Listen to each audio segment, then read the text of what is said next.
भगवते वासुदेवाय तत्सत् अखण्डमण्डलाकारं व्याप्तं येन चराचरं तत्पदं दर्शितं येन तस्मै श्रीगुरवे नमः। अज्ञानतिमिरान्धस्य ज्ञानाञ्जनशलाकया चक्षुरुन्मीलितं येन तस्मै श्रीगुरवे नमः।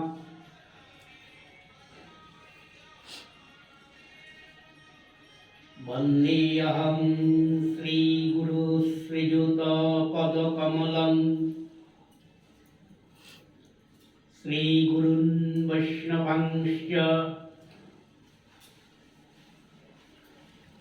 श्रीरूपं साग्रजातं सहगण रघुनाथान्वितं तं सञ्जीवं सद्वैतं सावधूतं परिजनसहितं कृष्ण चैतन्यदेवं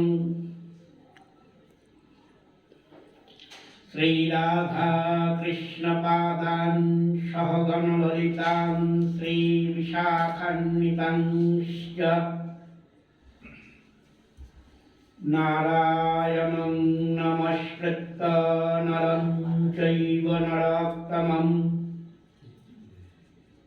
देवीं सरस्वतीं व्यासां ततो जयमुदीरयेत्।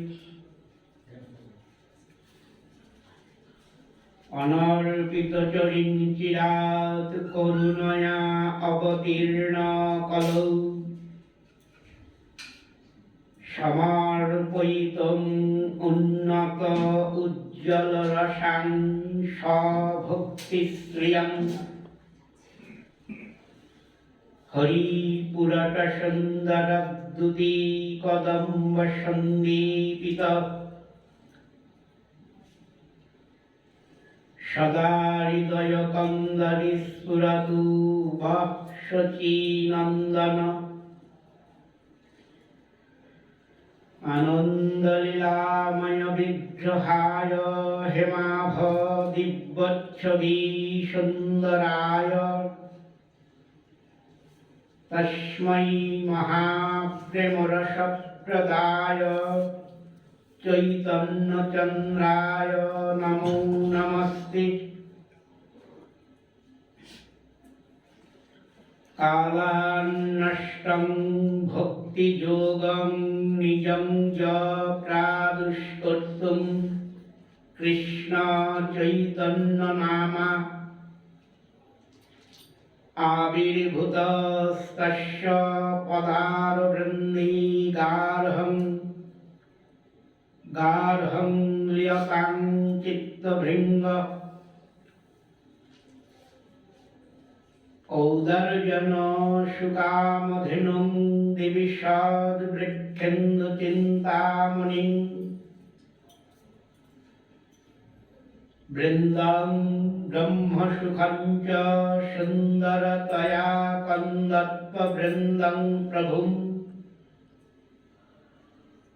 वात्सल्येन सुमातृधेनुं निचयं विस्फोर्धिनं नन्दीनं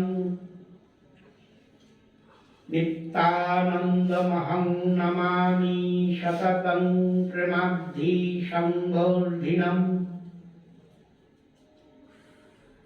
नमस्त्रिकालसत्ताय जगन्नाथसुताय च सभृताय सपुत्राय सकलत्राय ते नमो नमः।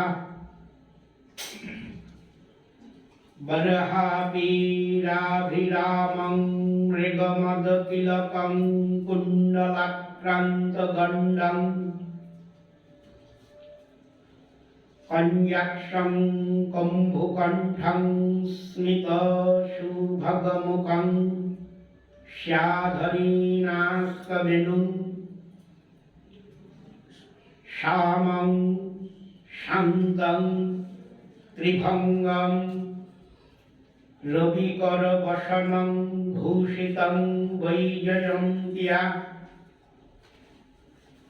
वन्दे वृन्दावनस्थं युवतीशतवृतं ब्रह्मगोपालवेशम् नमो ब्रह्मण्यदेवाय गोब्राह्मणहिताय च जगद्धिताय कृष्णाय गोविन्दाय नमो नमः। मूकं करोति वाचालं पङ्गुं लङ्घयति गिरिं यत्कृपात्तमहं वन्दे परमानन्दमाधवम्। पङ्गुं लङ्घयति शैलं मुखमावर्तयिष्यतिं यत्कृपात्तमहं वन्दे कृष्ण चैतन्यमीश्वरम्। यं प्रव्रजन्तं अनुपेतं अपेतकृत्यं दैपायन विरह कातर आजुहाव पुत्रेति तन्मयतया तरवयभिनेदु तं सर्वभूतहृदयमुनिं मानतमस्मि। तुलसीकाननं यत्र यत्र पद्मवनानि च पुराणं पठनं यत्र तत्र सन्निहितो हरिः। वन्दे वृन्दावनगुरुं कृष्णं कमललोचनं पीताम्बरं घनश्यामं वनमालाविभूषितं। हे कृष्ण कृपासिन्धु दीनबन्धो जगत्पते गोपेश गोपिकान्त राधाकान्त नमोऽस्तुते। राधारासेश्वरीं रम्यां गोविन्दमोहिनी परां वृषभानुसुतां देवीं प्रणमम्यहं हरिप्रिये। वञ्छाकल्पतरुभ्यश्च कृपासिन्धुभ्यैव च पतितानां पावनेभ्यो वैष्णवेभ्यो नमो नमः।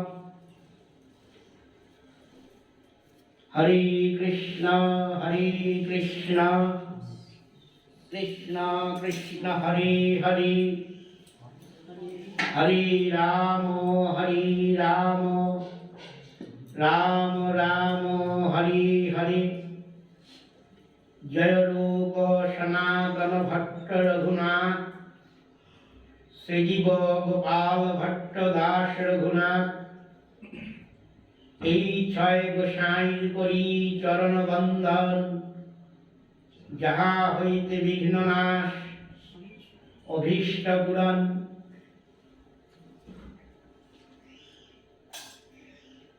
নিগমকল্পতরর্গলিतं ফলং শুকমুখাদমৃতদ্রব সংযুতং পিবত ভাগবतं রসমালয়ং।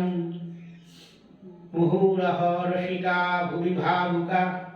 জয় জয় নিতাই গৌর হরি বল, নিতাই গৌর হরি বল, নিতাই গৌর হরি বল।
মালা দিয়ে দাও।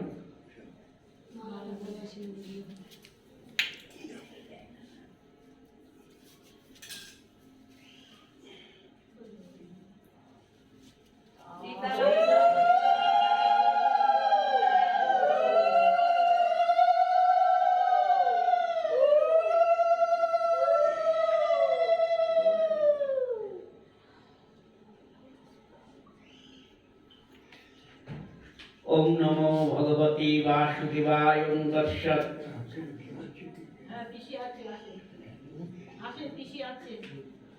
नैमिषारण्ये 60,000 अग्निहोत्री वेदज्ञ ब्राह्मण श्रोता शनकादि ऋषिगण प्रश्नकर्ता रोमहर्षनंदन श्रीसुत गोस्वामी वक्ता प्रभास्तित्रे मैत्र ऋषि वक्ता एवं विदुर श्रोता सुरधरी गंगा तीरे श्रीपाठ हरिद्वारे पांडु वंश अवतंश अर्जुनेर नाती महाराज परीक्षित ब्रह्मशापग्रस्त हुए क्षुधार अन्न तृष्णार जल परित्याग पूर्वक प्राय उपवेशन करे आছেন। সেই সভায় ভক্তক্লেশ কর্ষণকারী শ্রীকৃষ্ণের লীলা কথা বর্ণনা করে চলেছেন। আজন্ম ব্রহ্মচর্যরত স্ত্রী পুরুষে ভেদ জ্ঞান শূন্য পরমযোগী ব্যাসনন্দন শ্রী সুখদেব গোস্বামী।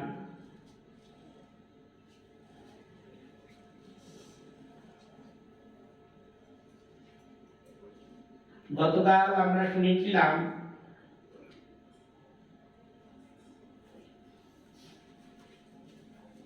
ভগবত বিগ্রহে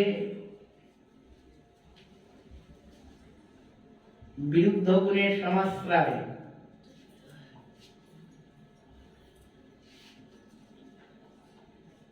আরো শুনেছিলাম কৃষ্ণের অনন্ত গুণের মধ্যে 64টা গুণ প্রধান।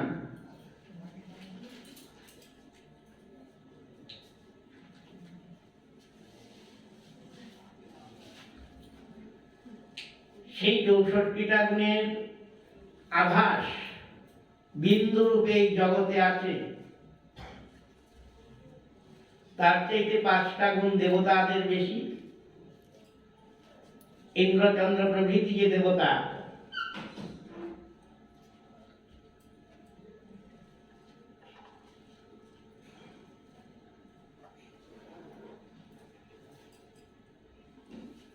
ইন্দ্রাদি দেবতাদের চাইতে শিব এবং ব্রহ্মাতে 5খানা গুণ বেশি। শিব ব্রহ্মার চাইতে বৈকুণ্ঠনাথে 5টা গুণ বেশি আছে।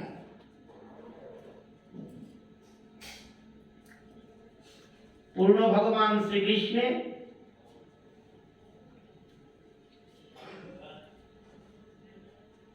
4খানা মাধুর্য। এই মাধুর্য চতুষ্টয় হলো রূপমাধুর্য, বেণুমাধুর্য, প্রীতিমাধুর্য আর লীলা মাধুর্য। এই মাধুর্য চতুষ্টয় একমাত্র দ্বিভুজ মুরলীধর কৃষ্ণ ছাড়া অন্য কোন ভগবৎ স্বরূপে নাই।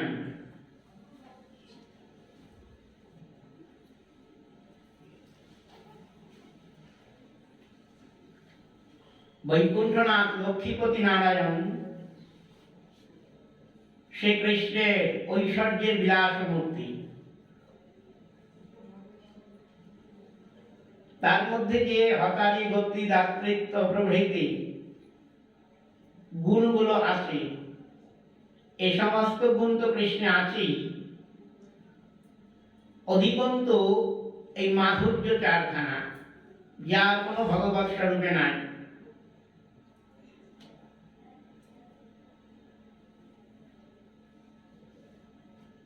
বৈকুণ্ঠনাথের যে 5খানা গুণ শিব ব্রহ্মার চাইতে বেশি, সেগুলো হলো কোটি ব্রহ্মাণ্ড বিগ্রহ এক, দ্বিতীয় হলো হতারি গতিদায়ক,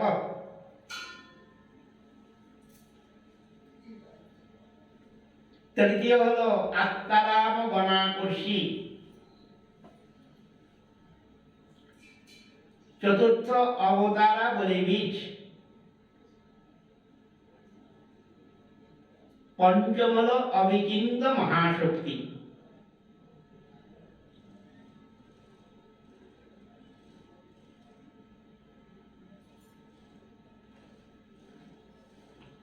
কোটি ব্রহ্মাণ্ড বিগ্রহ ভগবান, এই যে অনন্ত কোটি ব্রহ্মাণ্ড ভগবত বিগ্রহ।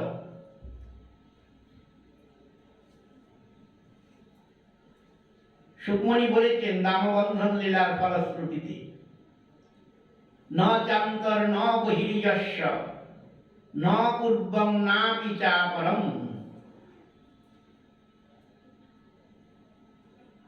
এ হলো ভগবৎ স্বরূপ, যার অন্তর নেই, বাহির নেই, পূর্ব নেই, পর নেই। যিনি অন্তর বাহির পূর্ব পরকে ছাপিয়ে অনন্ত ব্রহ্মাণ্ডের অণু পরমাণুতে প্রবিষ্ট আছেন।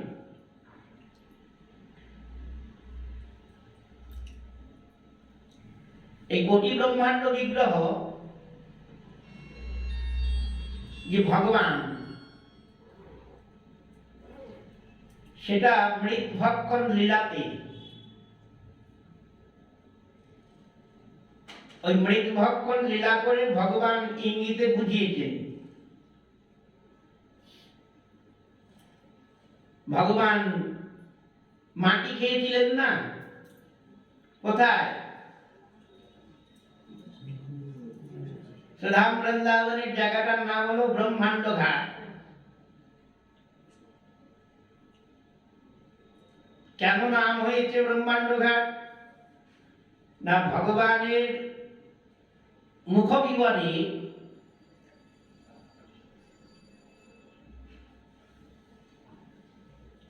কৃষ্ণ জননী যশোদা তিনি ব্রহ্মাণ্ড দেখেছিলেন।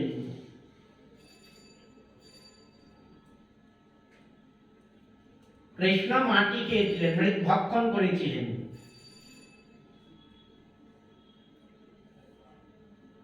যারা যারা দেখেছে সকলে যশোদার কাছে গিয়ে নালিশ করেছেন। যশোদা এসে কৃষ্ণকে জিজ্ঞাসা করছেন, কিরে মাটি খেয়েছিস কেন? কিসের জন্য মাটি খেলি বল? ভগবান পরিষ্কার বলে দিলেন, অহং ন ভক্ষিতবান অম্ব, আমি মাটি খাইনি। সবাই দেখেছেন ওখানে যারা যারা ছিল, মাটি খেয়েছে। ভগবান এই কথাও বলছেন, আমি মাটি খাইনি। যারা বলছেন মাটি খেয়েছি, সবাই মিছে কথা বলছে।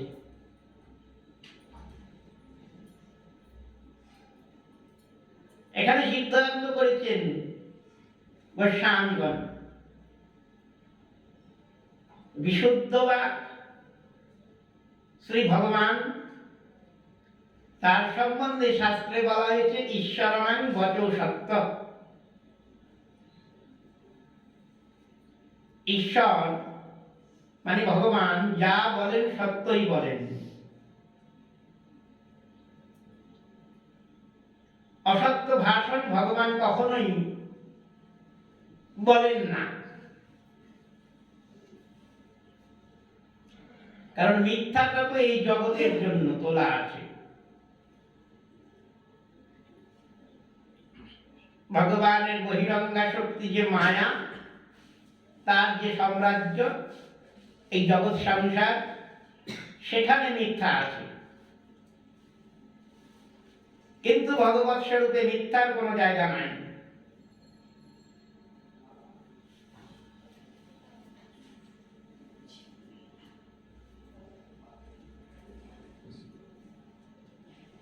ভগবান মিছে কথা কেন বলবেন?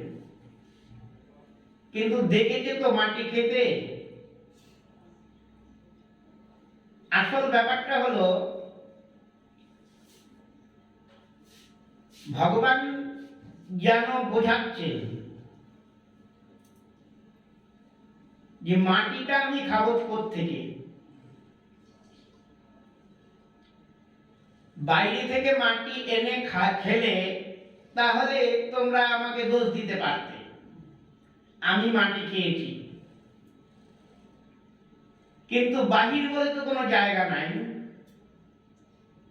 কোটি ব্রহ্মাণ্ড বিগ্রহ স্বরূপ ভগবান, এই অনন্ত কোটি ব্রহ্মাণ্ড তার মধ্যেই প্রতিষ্ঠিত।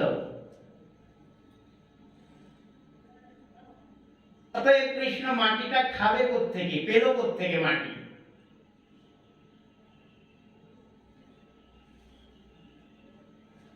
কি শ্রোতা বন্ধুগণ, কিছুক্ষণ আগেই তো ভগবানটি কিরকম সেই সম্বন্ধে সুখদেব গোস্বামী বলে দিলেন। ন চান্তর ন বহির্যস্য ইত্যাদি বচনে। যার অন্তর নাই, বাহির নাই, পূর্ব নাই, পর নাই, সমস্ত জগতে যিনি ব্যাপে আছেন,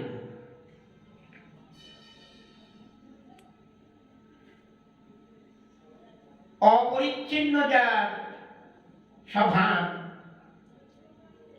তার আবার মাটি ভক্ষণ কিভাবে হয়?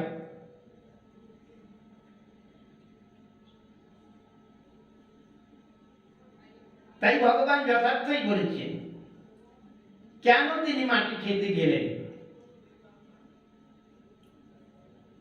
শ্রীমদ্ ভাগবতের 11 স্কন্ধে ভগবান উদ্ধবজিকে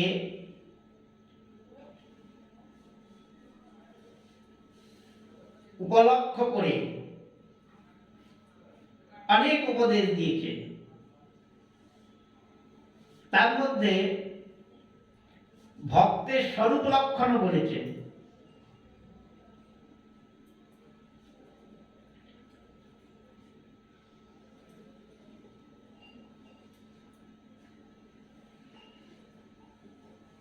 বলছেন, জানো উদ্ধব, আমি কিরকম আছি, আমার ভক্ত কিরকম হবে?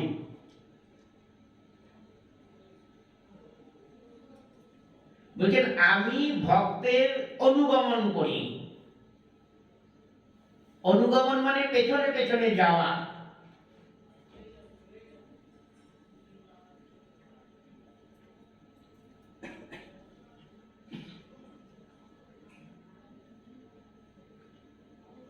নিরপেক্ষং মুনিং শান্তং নির্বৈরং সমদর্শনং অনুব্রজাম মহং নিত্যং পুয়েত্তং হৃদয়নুভি।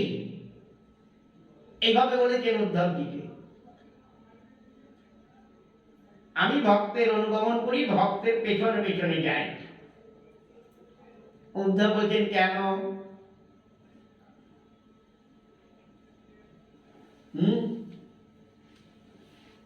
তুমি তো উল্টো কথা বলছো। তুমি তো ভগবান, তুমি ভক্তের অনুগমন কেন করবে? মানে ভক্তের পেছন পেছনে যাবে কেন? তুমি আগে যাবে, ভক্ত তোমার পেছনে যাবে, এটাই তো রীতি, তাই না? ভগবান আগে যাবেন, পেছনে ভক্ত থাকবে।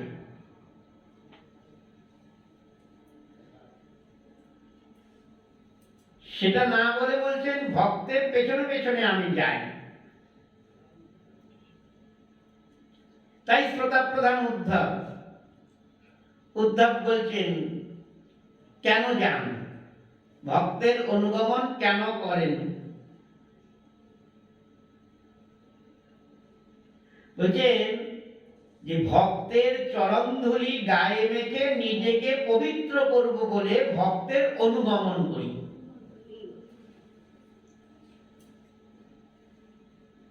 চিন্তা করে দেখুন,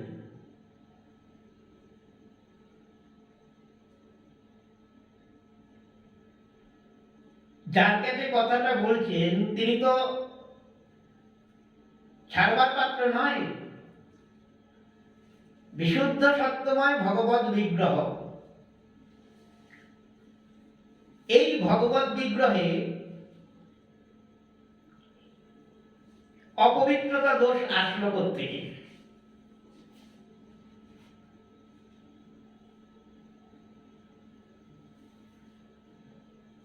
কারণ অপবিত্রতা দোষ যদি না আসে, কেউ তো পবিত্র হতে চায় না। যার মনে হয় আমি অপবিত্র হয়েছি সেই পবিত্র হতে চায়। সচ্চিদানন্দ ঘন বিগ্রহ শ্রী ভগবান, তার শ্রীমূর্তি, সেখানে অপবিত্রতা দোষ কি? নিশ্চয়ই লেগেছে, নাহলে ভগবান কেন বলতে যাবেন?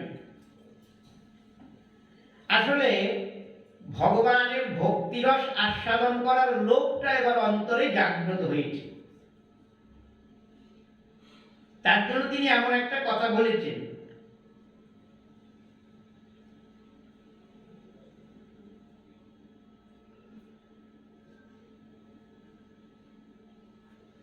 ভগবৎ স্বরূপে যে অপবিত্রতা দোষ লেগেছে সেটা হলো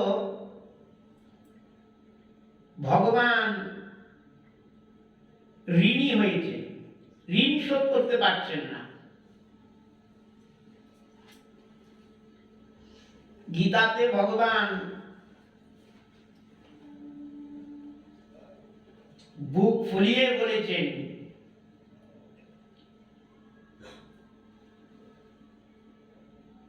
যে আমি কারো কাছে ঋণী থাকি না।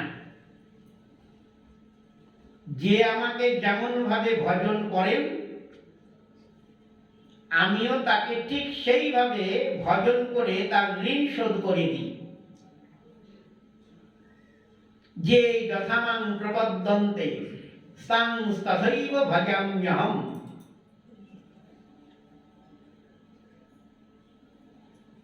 যে যেভাবে ভজন করেন ভগবানকে,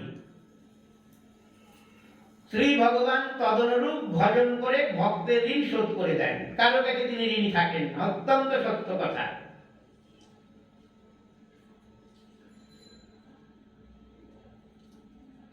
কবিরাজ গোস্বামী কি বলছেন?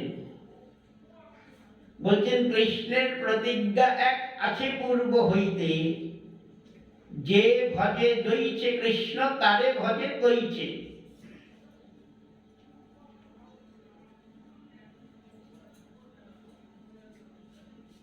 যে ভজে দইছে কৃষ্ণ তারে ভজে তৈছে। কেউ যদি কৃষ্ণকে বন্ধু মনে করে ভজন করেন, কৃষ্ণ তার সঙ্গে বন্ধুত্বপূর্ণ ব্যবহার করে সেই ভজনের ঋণ চুকিয়ে দেয়। যে শত্রু মনে করে ভজন করবে, কৃষ্ণ তার কাছে সেইভাবে প্রতিভাত হন।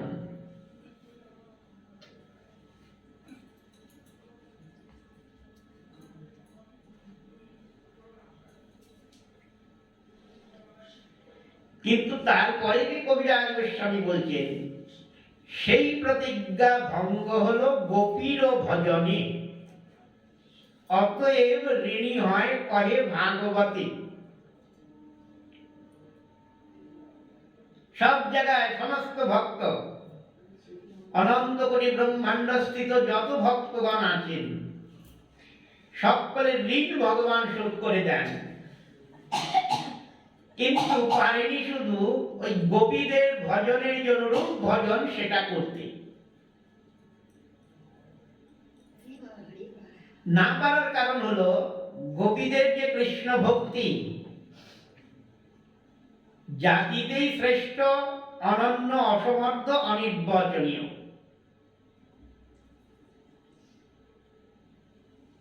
জগতে যত কৃষ্ণ ভক্ত আছে,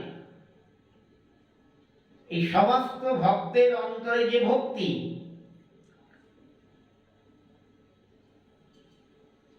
সমস্ত ভক্তের ভক্তিকে ছাপিয়ে ব্রজরামাগণের কৃষ্ণ ভক্তি।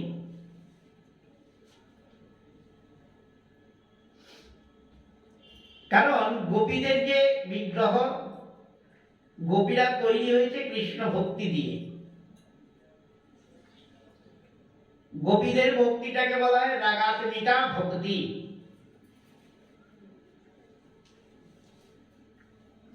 এই ভক্তির নাম হলো কৃষ্ণ সুখৈক তাৎপর্যময়ী ভক্তি।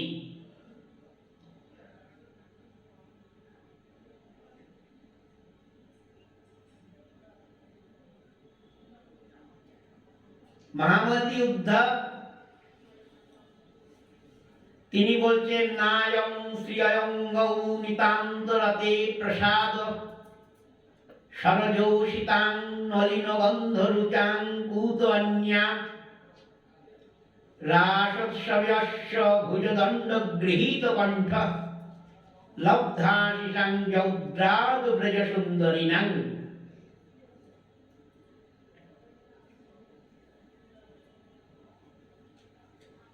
উদ্ধব এই কথা বলেছেন গোপীদের দেখে।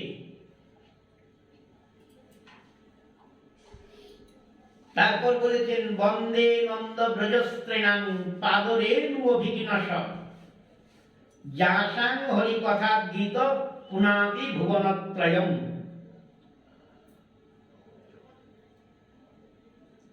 কি বলছেন নায়ং শ্রিয়ং গৌ নিতান্তরতে এই শ্লোকে? মানে হলো গোপীরা ভগবানের কাছ থেকে যে কৃপা, প্রসাদ মানে কৃপা, লাভ করেছে, সেই কৃপাটা মানে গোপীদের প্রতি ভগবানের যে কৃপা বর্ষিত হয়েছে, সেই কৃপাটা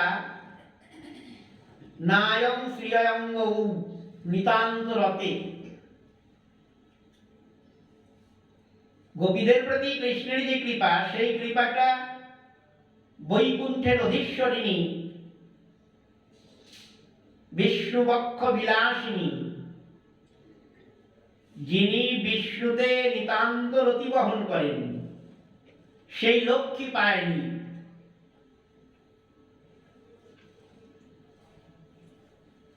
সরযোষিতগণ পায়নি। যোষিতগণ স্বর্গে ভগবান বামন দেবে 10,000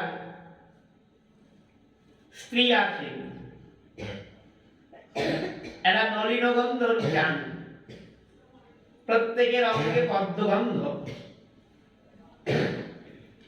এরা পর্যন্ত সেই কৃপা পায়নি। কুত অন্যা, অন্যের তার কথা।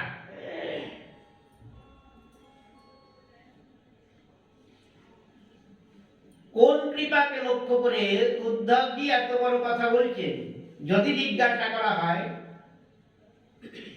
উদ্ধব বলবেন রাসোৎসব্যস্য ভুজদণ্ড গৃহীত কণ্ঠ। এই যে কৃপাটা,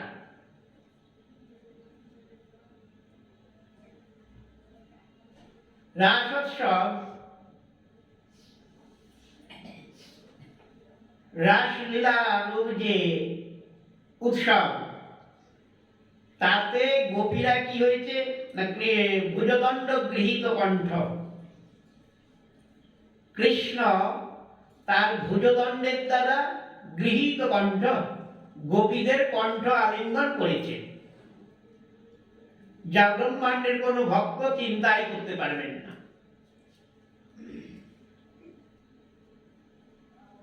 দ্বারকায় কৃষ্ণের 16,108 জন রমণী আছেন।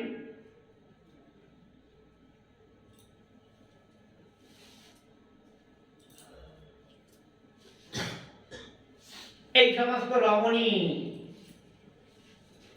তারাও পাননি।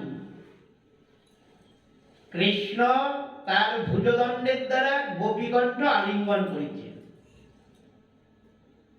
গোপীরা কিন্তু কৃষ্ণকণ্ঠ আলিঙ্গন করেনি, কৃষ্ণ করেছেন। কেন করলেন? গোপীদের যে কৃষ্ণ ভক্তি, সেই কৃষ্ণ ভক্তির যে খরস্রোতা নদী, ওই নদীতে কৃষ্ণ পড়ে গেছেন। প্রচন্ড স্রোত, তার মধ্যে যদি কেউ পড়ে যায়,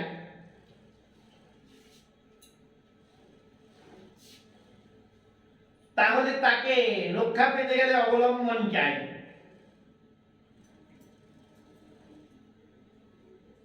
একটা আশ্রয় তো দরকার, একটা শক্তপোক্ত খুঁটির দরকার না? গোপীদের যে কৃষ্ণ ভক্তি, মাদনাক্ষ মহাভাব, সেই ভক্তিতে কৃষ্ণ ভেসে যাচ্ছেন বলে কৃষ্ণ তাড়াতাড়ি গোপীকণ্ঠ আলিঙ্গন করেছেন। এই হলো গোপীদের প্রতি কৃষ্ণের বিশেষ কৃপা।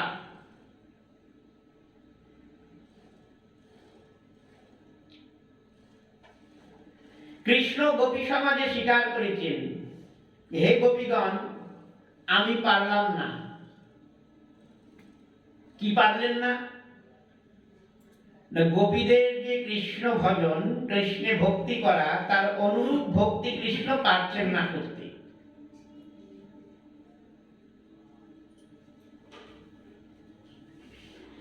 সেই কথাটাই কৃষ্ণ উদ্ধবজিকে বলছেন, পুয়েত্ত অঙ্ঘ্রি রেণুভি, ধার করে যদি শোধ না করা হয় তাহলে তো পাপই হয়, তাই না? এখন প্রশ্ন হলো, কৃষ্ণ কেন গোপীদের ঋণ শোধ করতে পারছেন না? পূর্বেই নিবেদন করেছেন, কৃষ্ণের যে গোপীদের যে কৃষ্ণ ভক্তি, সেটা হলো কৃষ্ণ সুখৈক তাৎপর্যময়। কৃষ্ণের যদি গোপীকে কিছু দিতে হয়, তাহলে সেটা গোপীদের দেওয়া হয় না, কৃষ্ণেরই পাওয়া হয়। কারণ গোপীদের আত্মসুখ বলতে কিছু নাই। তাদের যত সুখ শ্যাম সুন্দরকে অগ্রে করে, যত আনন্দ শ্যাম সুন্দরকে মধ্যে রেখে, এবং সমস্ত সুখৈশ্বর্যের পর্যাবসান শ্যাম সুন্দর চরণে। এরা যে গোপী, যাদের আত্মসুখ বলতে কিচ্ছু নাই, তাদের যদি কৃষ্ণ কিছু দিতে যান, তাহলে সেটা গোপীদের দেওয়া হয় না, কৃষ্ণেরই পাওয়া হয়। সুতরাং দিন দিন ঋণ বাড়তেই থাকে, ঋণ শোধ হবার কোনো সম্ভাবনা নাই। তাই সেই প্রেমার অনুরূপ, গোপী প্রেমের অনুরূপ না পারে শোধিতে, শোধ করতে পারেন নাই, তাই কৃষ্ণ ঋণী হয়ে পড়েছেন।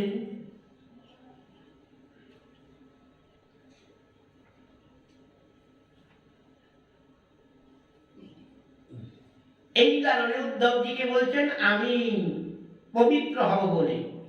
কিসের দ্বারা পবিত্র হবে? না, ভক্তের চরণ ধূলির দ্বারা। ভক্তের চরণ ধরি গায়ে মেখে নিজেকে পবিত্র করবে।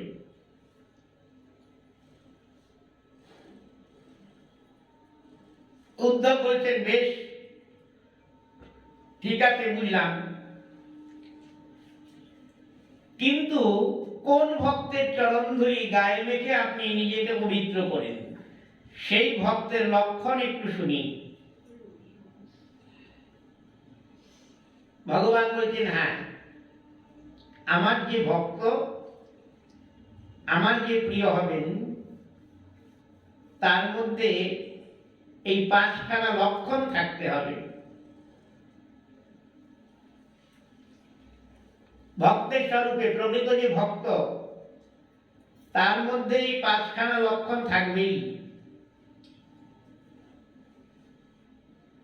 নিরপেক্ষম মুনিম শান্তম নির্বৈরম সমদর্শনম, এই 5খানা লক্ষণ। এই যে পঞ্চলক্ষণান্বিত ভক্ত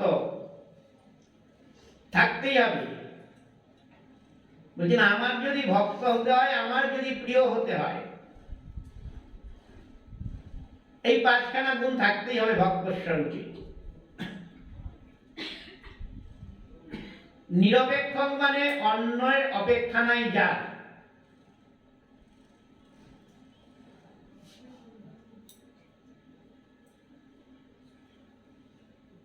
অন্নাপেক্ষা মানে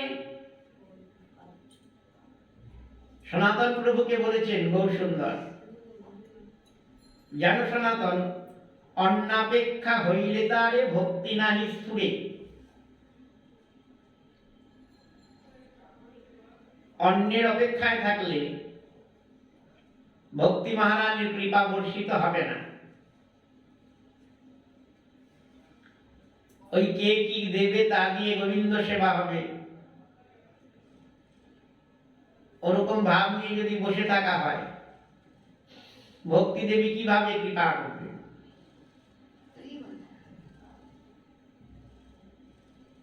ভক্তের স্বরূপ আর চাতক পাখির ধর্ম এক।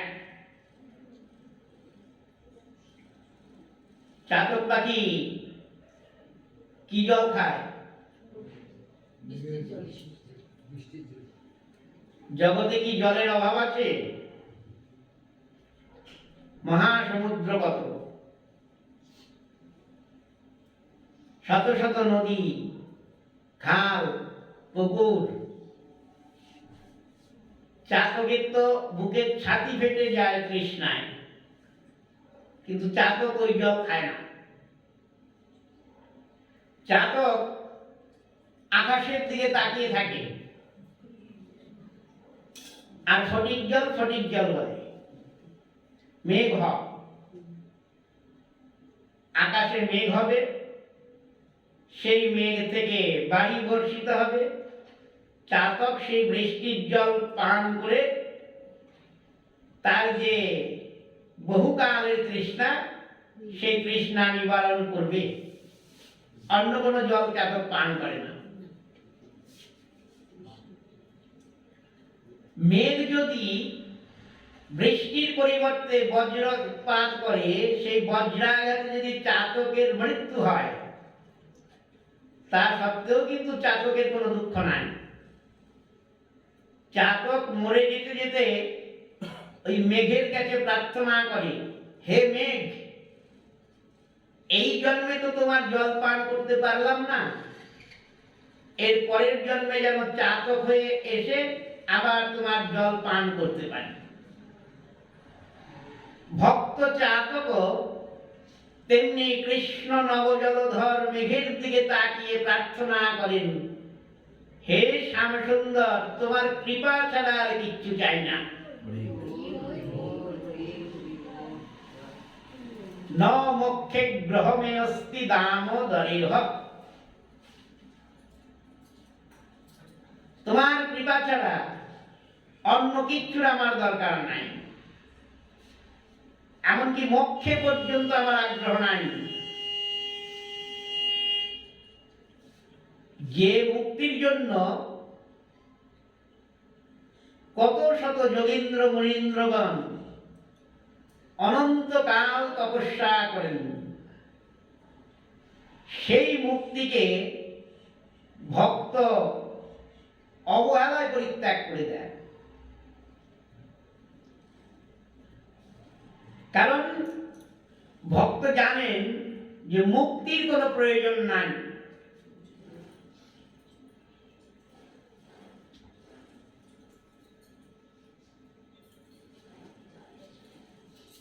পূর্বদিনও আপনাদের কিছু নিবেদন করেছিলাম, শ্রীমদ্ ভাগবতের প্রথম স্কন্ধের প্রথম অধ্যায়ে যে বিশেষ কথাটা পরমাচার্য ব্যাস শুনিয়েছেন, ধর্ম প্রজ্জিত কৈতব অত্র পরম নির্মৎসরণং শতাং বেদং বাস্তব মন্ত্র বস্তু শিবদং তাপত্রয় উন্মূলনম। শ্রীমদ্ ভাগবতে মহামুনি কৃতে কিংবা পরৈশ্বরে শব্দ ঋদ্ধবরুদ্ধতে অত্র পৃথিবী শুশ্রুভি তৎক্ষণাৎ। ভক্তি ধর্মের বিশেষণ হল প্রজ্জিত কৈতব, এটা বিশেষণ। কৈতব মানে আত্মবঞ্চনা। মুক্তি প্রার্থনা করা মানেই আত্মবঞ্চনা করা। জীবস্বরূপ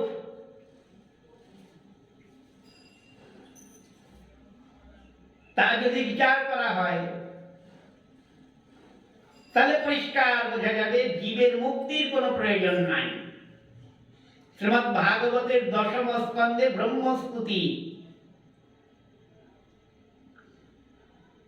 চতুর্দশ ব্রহ্মাণ্ডপতি ব্রহ্মা ভগবানের স্তুতি করেছেন, সারগর্ভ স্তুতি, বেদসার স্তুতি। এই ব্রহ্মস্তুতিটা একটা আলাদা শাস্ত্রের মর্যাদা পেয়েছে। ব্রহ্মা স্তুতি করছেন বালগোপালের সম্মুখে দণ্ডায়মান। কৃষ্ণ কিন্তু একটা কথাও বলেনি ব্রহ্মাকে, মৌন থেকেছেন কৃষ্ণ। কারণ ব্রহ্মা তো অপরাধী, অপরাধীর সঙ্গে বাক্যালাপ করাটা ভালো না।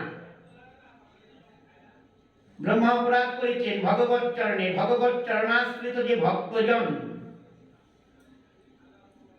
বিষ্ণু বৈষ্ণবে অপরাধী ব্রহ্মা। ভগবানের মঞ্জু মহিমা দর্শন করার জন্য বাছুর বালক হরণ করেছেন ব্রহ্মা। পূর্বদিন যেটা বলেছিলাম, পুলিন ভোজন করতে করতে হঠাৎ সখারা দেখছেন, কৃষ্ণের বন্ধুরা, যে আমাদের বাছুরগুলো গেল কোথায়। বাছুরগুলোকে তো দেখতে পাচ্ছি না। আসলে কৃষ্ণের সঙ্গে তারা ভোজন করতে করতে এমনই মজে গেছিল, লক্ষ্য ছিল না। হঠাৎ একজনের লক্ষ্যে আসলো, আরে আমাদের বাছুরগুলো কোথায় গেল রে, খুঁজতে হবে তো। কৃষ্ণ বলছেন, তোদের খোঁজার দরকার নেই, আমি যাচ্ছি। কৃষ্ণ বাছুর খুঁজতে বেরোলেন। বন থেকে বনান্তর বাছুর খুঁজে চলেছেন কৃষ্ণ। কি অদ্ভুত লীলার বৈশিষ্ট্য চিন্তা করুন। যিনি সর্বজ্ঞ, সর্ববিদ, তিনি খুঁজে পাচ্ছে না। যাকে খোঁজার জন্য কত যোগীন্দ্র মুনীন্দ্র সর্বস্ব ত্যাগ করে সাধনায় নিমগ্ন, যার অঙ্গকান্তি ব্রহ্ম নামে পরিচিত, শ্রুতি বলছেন যত বাচ নিবর্তন্তে অপ্রাপ্য মনসা সহ।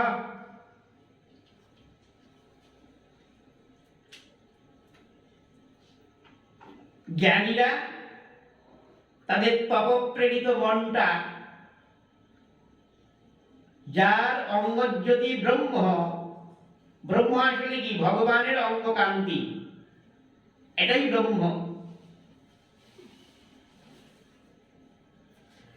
এই ব্রহ্মকে অনুসন্ধান করে চলছেন এবং তপপ্রেরিত মনটাকে বারংবার প্রেরণ করেও যার নাগাল পায় না, এই তপপ্রেরিত মন তাদের মনই ফিরে আসে। সেই ভগবান বাছুর অন্বেষণ করছেন, পাচ্ছে না তিনি। এটা কিন্তু ভান নয়। ভগবানের লীলাটাকে ভান মনে করলে অপরাধ হবে। ভগবান যেমন উপাস্য, তার লীলাও উপাস্য।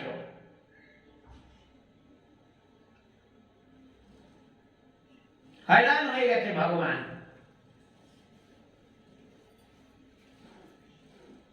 না পেয়ে আবার যমুনা পুলিনে ফিরে এসে দেখছে একজন সখাও নাই।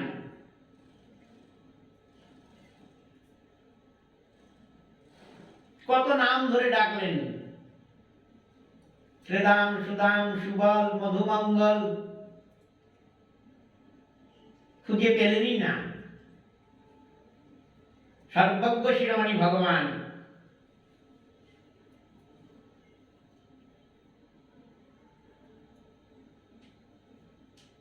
এইবার তিনি দাঁড়ালেন তত্ত্বে। এতক্ষণ যখন লীলারস আস্বাদন করছিলেন, এইবার তিনি মনে করছেন সবই বিধিকৃতম, সব ব্রহ্মার কৃত। তত্ত্বে যখন ভগবান দাঁড়ায় তখন তিনি সর্বজ্ঞ, সর্ববিদ, সব জানেন। কিন্তু যখন লীলারস আস্বাদন করেন তখন তিনি কিছুই জানেন না। কি করে সেটা হয়? না, ভগবানের যে অন্তরঙ্গা স্বরূপ শক্তি, যোগ শক্তি, সেই শক্তির প্রভাবে। এই শক্তিটাকেই অচিন্ত শক্তি বলা হয়েছে। প্রশ্ন হলো, ভগবানের যদি ব্রহ্মার এত স্পর্ধা হয় কি করে ব্রজে প্রবেশ করার, ভগবানের ইচ্ছা ছাড়া? সেদিন ভগবানের ইচ্ছা হয়েছিল। পুলিন ভোজন করতে করতে ভগবান চিন্তা করছেন যে লীলাটা বড় একঘেয়ে হয়ে যাচ্ছে, লীলার মধ্যে একটু বিচিত্রতা আনা প্রয়োজন। যেই ভগবান মনে করেছেন অমনি ভগবানের স্বরূপ শক্তি, যোগ শক্তি বলছেন, বটে প্রভু, তোমার একটু অন্যরকম লীলার প্রয়োজন না? ঠিক আছে, তাই হবে। যোগ শক্তি ব্রহ্মার অন্তরে প্রেরণা জাগালেন। ব্রহ্মা আসলেন ভগবানকে পরীক্ষা করতে।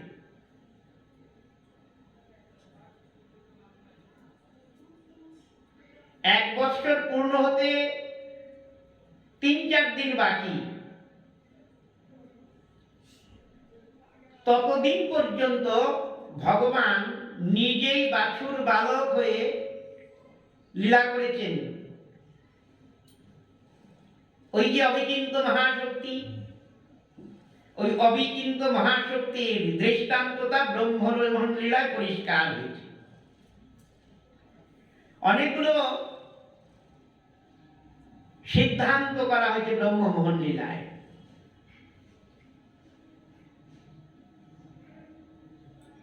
এই ভূলোক থেকে ব্রহ্মলোকে যেতে ব্রহ্মার সময় লেগেছে ওই 1 বছর পূর্ণ হওয়ার।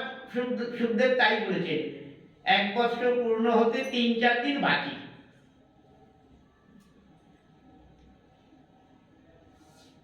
ব্রহ্মার নিমেষ, আমরা যে চোখের পাতা ফেলি এটাকে নিমেষ বলা হয়, তো ওটা ব্রহ্মার নিমেষ মাত্র কাল। আর আমাদের এই জগতে 1 বছর পূর্ণ হতে 3-4 দিন সময়।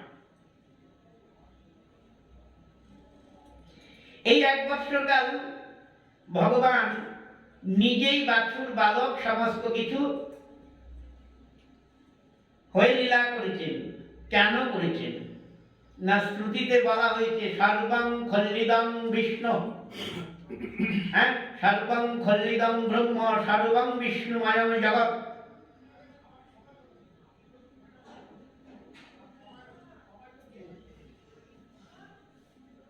অচিন্ত শক্তি, অবিচিন্ত মহাশক্তির প্রভাবটা একবার চিন্তা করুন। কি নিপুণ লীলা ভগবানের। যেদিন ব্রহ্মমোহন লীলা হবে সেদিন সকালবেলা যখন কৃষ্ণ এবং সখারা গোচারণে গেলেন, তখন কিন্তু শ্রীদাম আদি সখাগণ সব খাঁটি।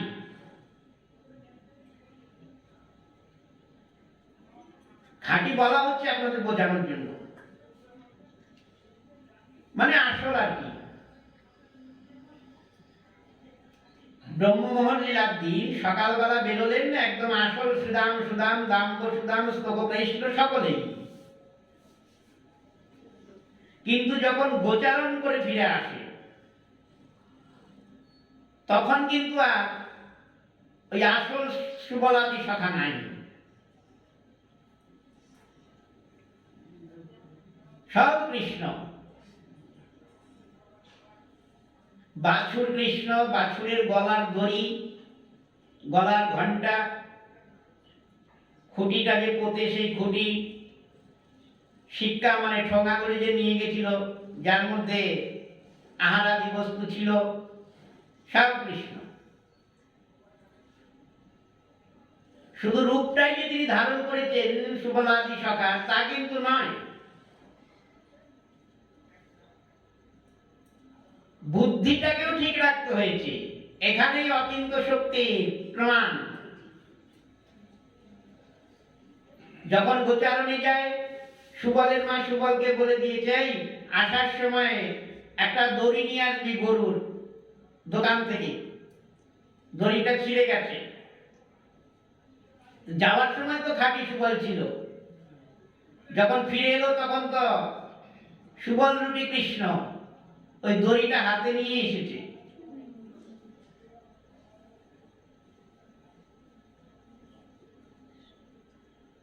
ব্রহ্মার প্রতি ভগবান ক্রুদ্ধ হয়েছে, তাই তিনি মৌন। ব্রহ্মা স্তুতি করছেন, বেদসার স্তুতি।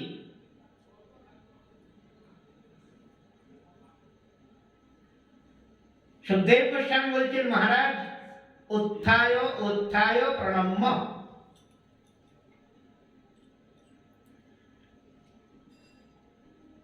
সৃষ্টির দাতা ব্রহ্মা তিনি ভগবানকে প্রণাম করছেন। কিভাবে? উত্থায় উত্থায়, স্বর্ণদণ্ডবৎ মাটিতে পতিত হচ্ছে বারবার ব্রহ্মা। ব্রহ্মার কয় মাথা? চতুর্বদন শব্দস্থ, চারখানা মাথা ব্রহ্মা। চারখানা মাথা দিয়েই তিনি কৃষ্ণের পাদপদ্মে প্রণাম করেছেন। কিভাবে? প্রথমে একটা মাথা দিয়ে প্রণাম করে, আবার উঠে দাঁড়ায়, আবার আরেকটা মাথা দিয়ে প্রণাম করে, আবার উঠে দাঁড়ায়। প্রণামটা এইভাবেই করতে হবে।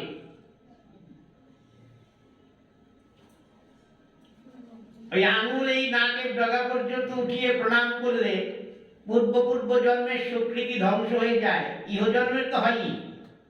এক হাতে প্রণাম নিষিদ্ধ।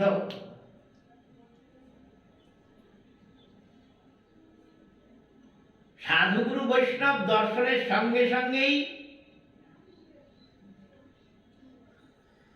ছিন্ন কদলে বৃক্ষবৎ ভূপতিত হয়ে প্রণাম করবে, এটাই শাস্ত্রের নির্দেশ। দণ্ডবৎ প্রণাম। আর কি দণ্ড? মানে লাঠি। লাঠিটাকে খাড়া করে ছেড়ে দিন, যেইভাবে করবে ঠিক সেইভাবে ভক্তের চরণে পড়ে যেতে হয়।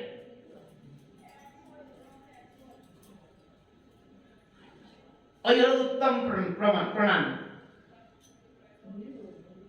প্রণাম ওইভাবেই হবে। ব্রহ্মাদিকে সেইভাবে প্রণাম করছেন। কেন? আজকে ব্রহ্মার আর কোন দম্ভ নাই। সমস্ত দম্ভ চূর্ণ বিচূর্ণ হয়েছে ভগবানের লীলা দর্শন করে, ভগবানের মঞ্জু মহিমা দর্শন করে। ব্রহ্মা মনে করেছিলেন যে কেমন ভগবান বোঝা যাবে। বাছুর বালক তো আমি হরণ করলাম, বা খুঁজে বের করুক দেখি, না পেয়ে আমার কাছেই আসবে আর বলে, ব্রহ্মণ আমার সখা আমার বাছুর ফিরিয়ে দিন, এরকম প্রার্থনা করবে। কত বড় ধৃষ্টতা ব্রহ্মার! এক পর্বত গুহায় মায়াভূমে নিদ্রিত করে ব্রহ্মা ব্রহ্মলোকে চলে গেছেন।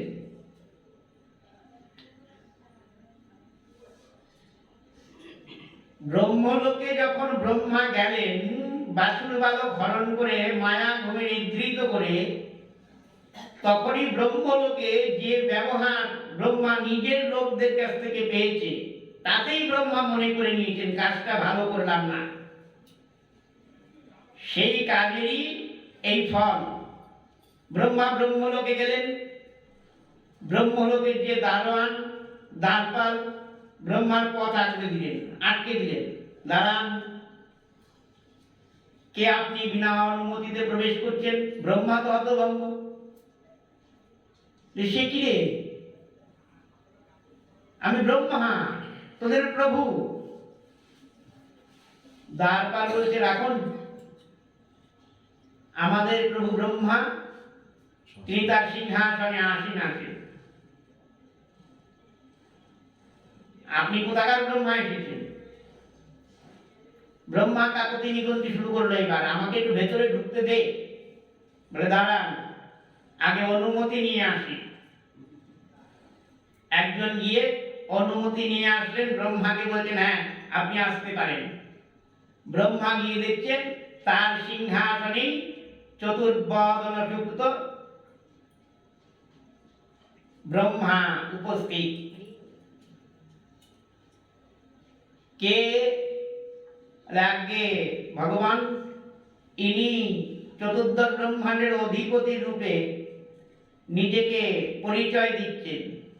বের করে দে, দূর করে দে এখান থেকে। ব্রহ্মা বিতাড়িত হলেন নিজের ব্রহ্মলোক থেকে।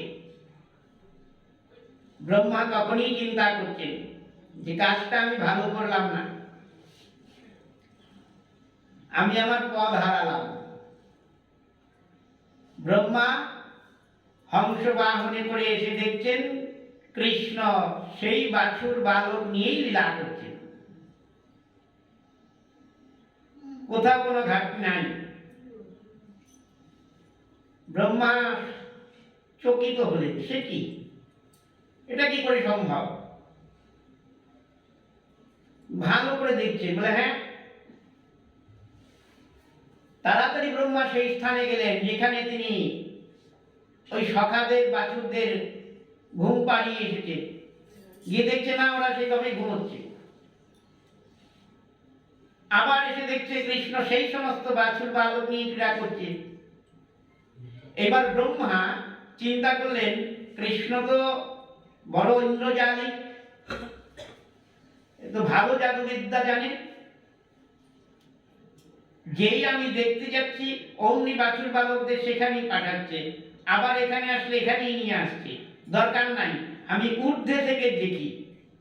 ব্রহ্মা হাঁসের পিঠে অনেক উঁচুতে উঠলেন, উঁচু থেকে নিচটা দেখছে। এবার ব্রহ্মা দেখছে ওখানে বাছুর বালক নিদ্রিত হয়ে আছে, আর এখানে কৃষ্ণ সেই সমস্ত সখা ধেনু বস্ত্র নিয়ে লীলা করছে। ব্রহ্মা হংস পৃষ্ঠে মূর্ছিত হলেন। ভগবানের যোগশক্তির প্রভাবে আবার মূর্ছা ভঙ্গ হলো ব্রহ্মা। ব্রহ্মা কম্পিত কলেবর, থরথর করে কাঁপছে ব্রহ্মা। ধীরে ধীরে অপরাধীর মতন তিনি অবতরণ করলেন। হঠাৎ ব্রহ্মা দেখতে পাচ্ছেন কি, বাছুর বালক কৃষ্ণ আর নাই। কি আছে? সব চতুর্ভুজ ভগবানের মূর্তি, শঙ্খ চক্র গদা পদ্মধারী ভগবান। শুধু বাছুর বালক কেন, বৃন্দাবনের বৃক্ষ লতা তিল গুল্ম ধূলিকণা যত আছে সমসংখ্যক ব্রহ্মা দেখছে সব বাসুদেব মূর্তি। এবং সব মূর্তিগুলো সুখদেব গোস্বামী বলছেন কিরকম না, শাশ্বত, সর্বে নিত্যা শাশ্বত, সবই নিত্য এবং শাশ্বত। এই সমস্ত বাসুদেব মূর্তির যে নয়ন, নয়নগুলো আরো তিন, ক্রোধে ঈষৎ আরক্তিম হয়েছে, আর সবাই বাঁকা চোখে ব্রহ্মার দিকেই চেয়ে আছে।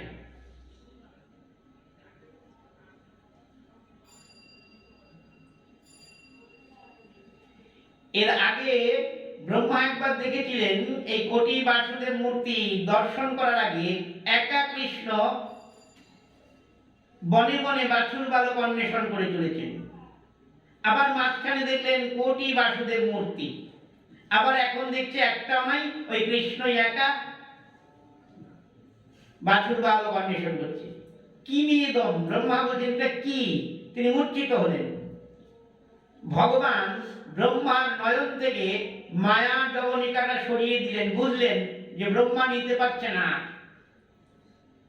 এর চাইতে বেশি দেখি লাভ নেই। ব্রহ্মা দেখছেন এই যে কোটি বাসুদেব মূর্তি, তাদের যে পাদপীঠ, সেই পাদপীঠে অনন্ত কোটি ব্রহ্মা মাথার চূড়া নিয়ে নমস্কার করছে আর স্তুতি করছেন। কারো 4 মাথা, কারো 8 মাথা, কারো 16 মাথা, কারো 100 মাথা, কারো কোটি মাথার ব্রহ্মা, হ্যাঁ, সবাই ওই বাসুদেবের যে পাদপীঠ, সেই পাদপীঠে মাথা স্পর্শ করে প্রণাম করছে। তাদের শিরে যে মুকুট, সেই মুকুটের ঝঞ্ঝানানি শব্দে ব্রহ্মার আবার মূর্ছিত।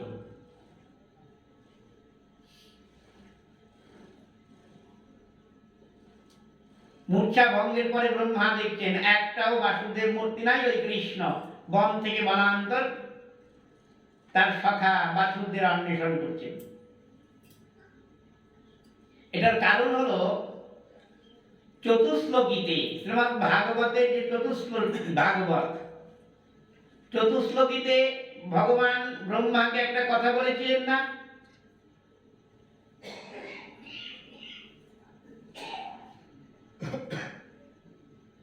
যে সৃষ্টির পূর্বে আমিই ছিলাম, সৃষ্টির সময় আমিই আছি, এবং সৃষ্টির পরে যা অবশিষ্ট থাকবে তাই আমি।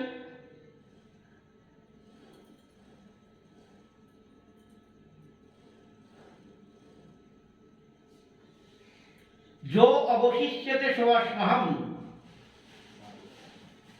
আজকে ব্রহ্মা সেটা মর্মে মর্মে উপলব্ধি করলেন। প্রথমে একা কৃষ্ণকে তিনি দেখেছেন, মাঝখানে দেখেছেন কোটি বাসুদেব মূর্তি, তারপরে সেই একাই কৃষ্ণ।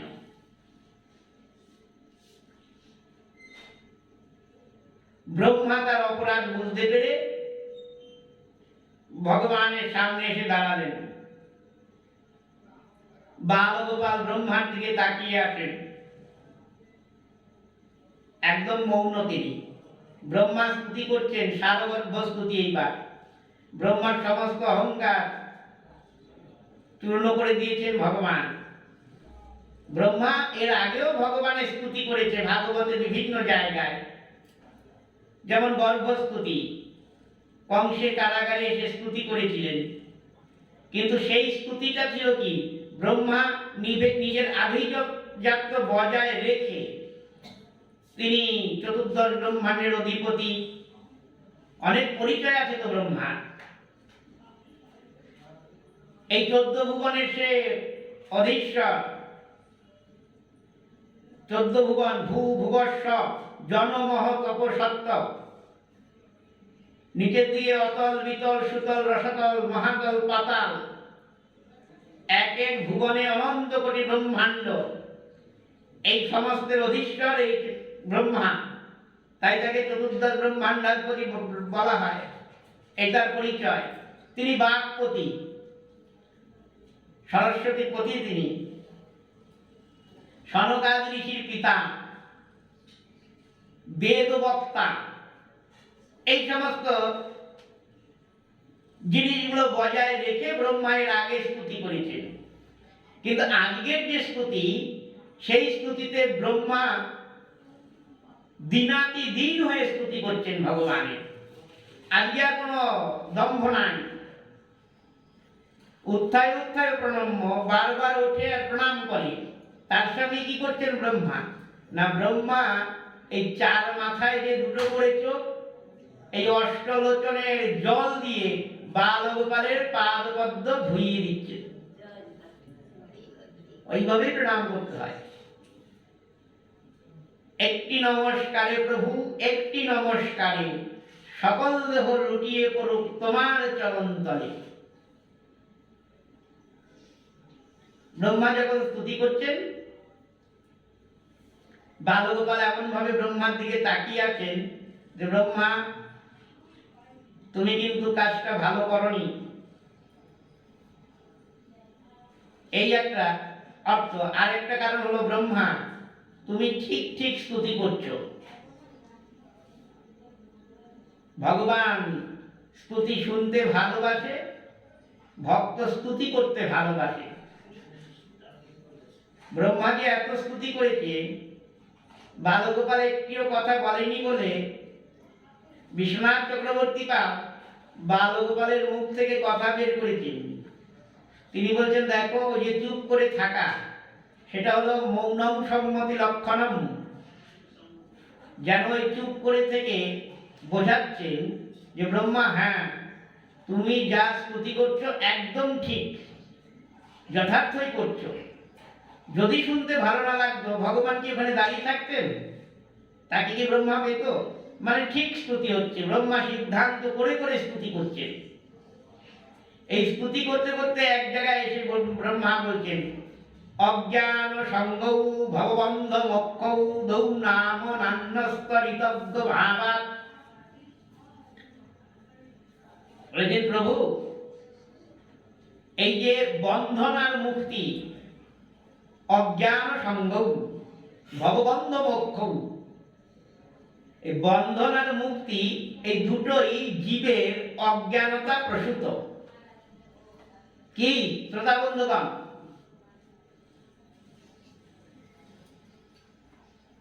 বন্ধন এবং মুক্তি দুটোই জীবের অজ্ঞানতা প্রসূত।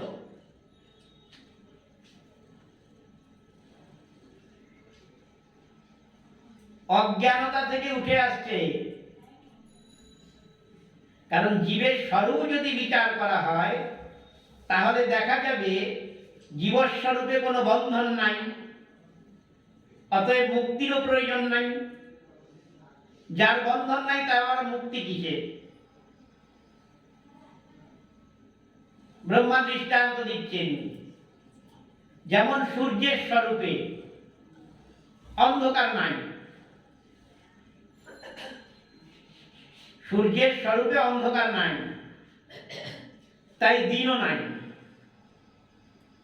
যেহেতু রাত্রি নাই তাই দিনও নাই। আমাদের এই জগতে দিনের অপেক্ষা আছে, কেন? রাত্রি আছে তাই। তাই দিন, আমাদের দিন এবং রাত্রি আমরা বুঝি। কিন্তু সূর্যলোকের বাসিন্দা তাদের গিয়ে যদি বলেন এখন দিন অথবা রাত্রি, ওরা আপনার মুখের দিকে তাকিয়ে থাকবে ফ্যাল ফ্যাল করে। কিসের দিন কিসের রাত্রি? কারণ ওখানে তো রাত্রি নাই, তাই দিনেরও প্রয়োজন নাই। দিন রাত্রি সূর্যের স্বরূপে নাই, যেমন ঠিক তেমনি জীবের স্বরূপেও বন্ধন মোক্ষ নাই। কেন নাই? না জীবর স্বরূপ, জীব হলো ভগবানের অংশ, বিভিন্নাংশ।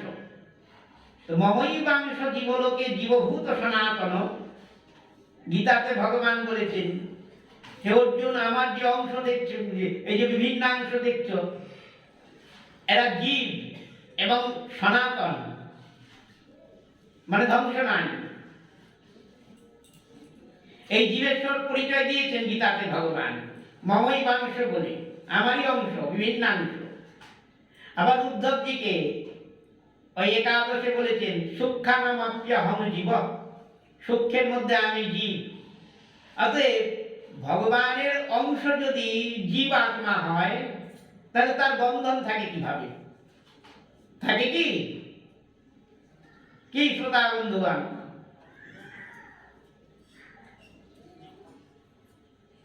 জীব অনুসচ্চিদানন্দ, পরমাত্মা বিভু সচ্চিদানন্দ। এই যে অচিন্ত ভেদাভেদবাদ, যেমন গৌর সুন্দর বলেছিলেন না সনাতন প্রভুকে, জীবেরও স্বরূপ হয় কৃষ্ণের নিত্য দাস, কৃষ্ণের তটস্থা শক্তি ভেদাভেদ প্রকাশ। জীব হলো কৃষ্ণের তটস্থা শক্তি। কার শক্তি?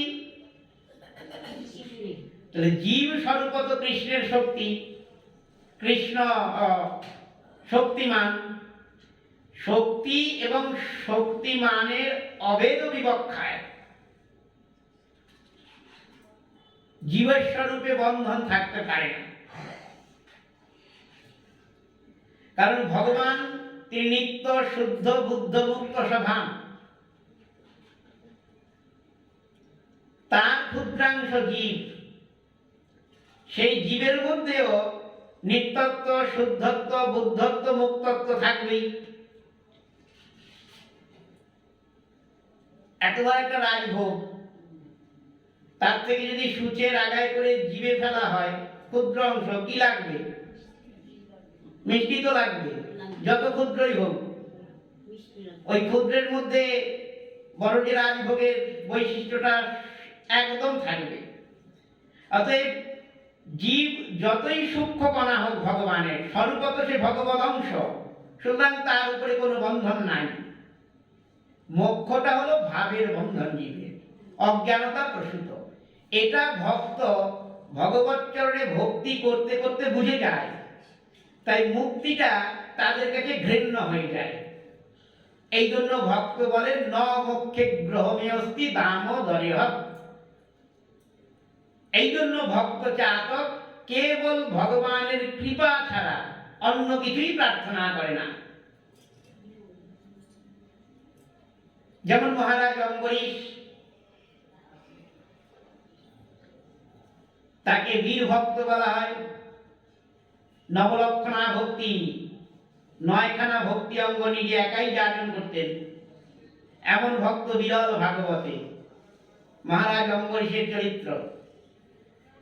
তিনি শ্রবণ কীর্তনাদি ভক্তি অঙ্গ 9খানা ভক্তি অঙ্গই যাপন করতেন।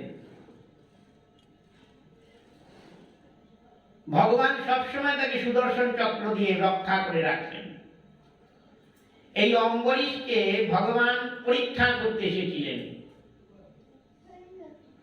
ভগবানের স্বভাব আছে পরীক্ষা করা। যম অনুগৃহ্ণামি তদ্বিষবিধুঞ্জাম্যহম।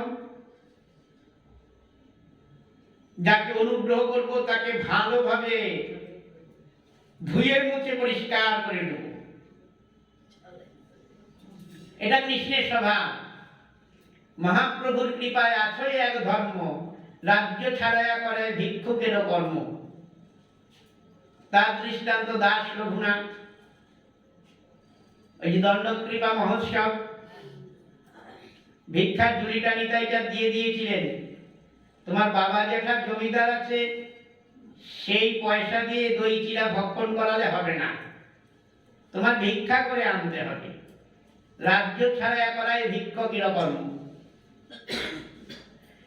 এই ভক্ত অম্বরীশকে ভগবান পরীক্ষা করতে এসেছিলেন দেবরাজ ইন্দ্রের রূপ ধারণ করে। গরুরকে ঐরাবত বানিয়ে অম্বরীশের রাজসভায় এসে বলছেন, জয় হোক মহারাজ অম্বরীশ। অম্বরীশ তাকিয়ে দেখছেন কি দেবরাজ ইন্দ্র এসেছেন। তিনি তাড়াতাড়ি ইন্দ্রকে সিংহাসনে বসিয়ে পাদ্য অর্ঘ্য মধুপর্ক দিয়ে পুজো করে ইন্দ্রের মর্যাদা রক্ষা করছেন। এবার ইন্দ্ররূপী কৃষ্ণ অম্বরীশকে বলছেন, মহারাজ বর চেয়ে নিন এবার। অম্বরীশ বলছেন, না দেবরাজ, মাফ করবেন, আপনার থেকে আমি কোনো বর গ্রহণ করব না। কেন? আমার প্রভু কৃষ্ণ তো, আমার যদি কিছু চেয়ে নিতে হয় তার থেকে নেব, আপনার থেকে কিচ্ছু নিতে পারবো না আমি। ইন্দ্ররূপী কৃষ্ণ কুপিত হলেন, বলছেন, বটে আমি দেবতাদের রাজা, তোমাকে বর দিতে গেলাম, তুমি নিলে না, তাহলে নাও, এবার সামলাও। এই মুহূর্তেই আমার বজ্রাঘাতে তোমার মৃত্যু হবে।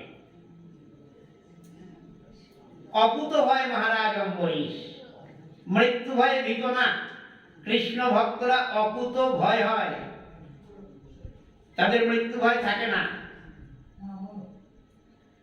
অম্বরীশ মহারাজ বলছেন, তাও অনেক ভালো, শতগুণে ভালো, আপনার বজ্রাঘাতে আমার মৃত্যু হয় হোক, কিন্তু আপনার কাছ থেকে আমি কিছু গ্রহণ করতে পারবো না। নাও প্রস্তুত হও, এখনই বজ্র পড়বে।